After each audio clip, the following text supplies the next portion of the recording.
Police Minister Bheki Cele says a peace deal between warring taxi associations in KwaZulu-Natal and the police will not stop them from pursuing those who've killed their rivals. He was speaking during a town hall meeting that is, to discuss a truce aimed at ending ongoing violence in the province. Nobuhle Modise was there and joins us now live from KwaZulu-Natal. Nobuhle, thank you for making time for us. So what is this peace agreement that has been reached between these warring factions and the minister? So, Clement, you will remember that on the 3rd of April, the police minister was in the province to engage with those taxi owners who are at war and who are rivals.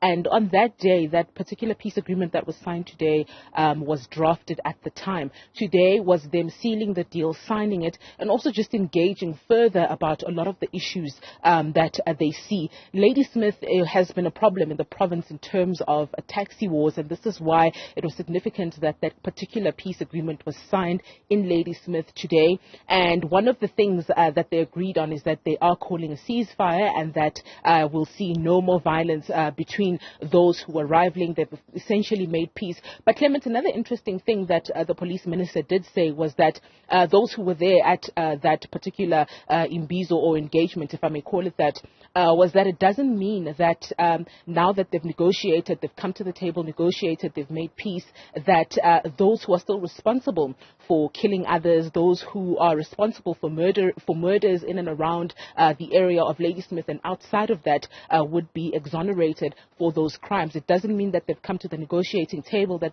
as the police ministry they will not go after those who are responsible for the murders that have been taking place in the province. Let's take a listen to what Police Minister Bheki Cele had to say.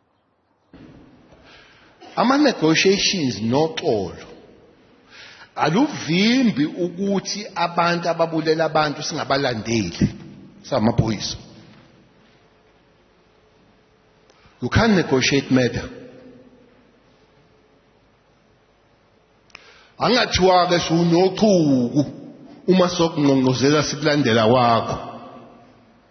Bese usitshela ukuthi kwavunyelwana le eholo. Yebo, kodwa sivumelani ngokuthi abantu ababulela abantu bangayi kuyophendula ukuthi wawumbulalelana umuntu. Clement, another issue that the police minister touched on was the issue of hitmen in the province. We know that a lot of the killings that we've been seeing are assassinations, and obviously within the taxi industry, that is what has been happening. And he spoke of the fact that even those that were sitting in the room today are aware of who those inkabis are. He also spoke of the fact that the money that they're using within the taxi industry, mentioning the fact that it is a multi-million rand industry and they are making a lot of money, and instead of, putting their kids through school or using it for other purposes, they use it to kill each other. And he was saying that the culture of inkabi is also perpetuated by those who are killing each other within the taxi industry. He obviously made examples about the political sphere where we see councillors in the province also killing each other. And he was just making an example of how this inkabi culture is specifically something that is born and bred here in the KwaZulu-Natal province. As he was speaking to us, he made mention of some cases that we know nationally, like the murder of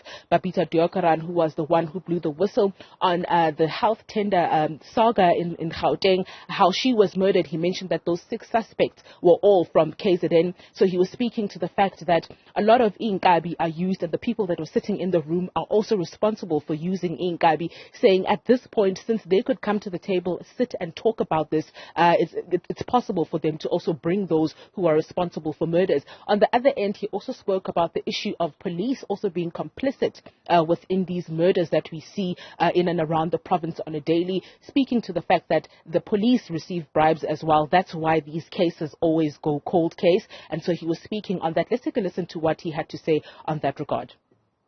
Besho njalo ukuthi asiyeke ukunikwa imali samaphoyisa sigile imkhuba. Kodwa ke phela sinikhuthuzi nisinika nina naniyekani ukusinika imali. Asinikhuthuzi. Sikhangeza ngoba iphuma. Manyeke ukuyikhipha sizoyeka ukukhangeza. Masiyeka ukukhangeza nizoyeka ukuyikhipha. bathi abakhuluma isingisi takes two to tango. Uyidansa ithengo uma ninobabili unopadini. Ayiphele le thengo yokudansisana. Mkwanazi, le eyakho nathi. Amaphoyisa agangile nakhohlakele ayigebengu adla imali yamatekisi angene ematekisini kuzofanele aphume emaphoyiseni. Mayifuna ukuba amatekisi ayo basematekisini akakwazi ukugxamalasa. As you can hear, Clement, he's left the issue of rogue police officials to the Provincial Police Commissioner, Nhlanhla Mkhwanazi, saying that is his baby to deal with and that he should be the one to weed out those who are responsible for many of the crimes in the province. But in general, it was a lengthy engagement between the taxi associations as well as the police ministry and the SAPS as a whole, just them discussing the peace agreement. And at the top of that agreement is the issue that they have now called a ceasefire. And we're hoping to see less killings, particularly in the Ladysmith area. All right, Nobuhle, thank you so much for that update live to us from KwaZulu-Natal.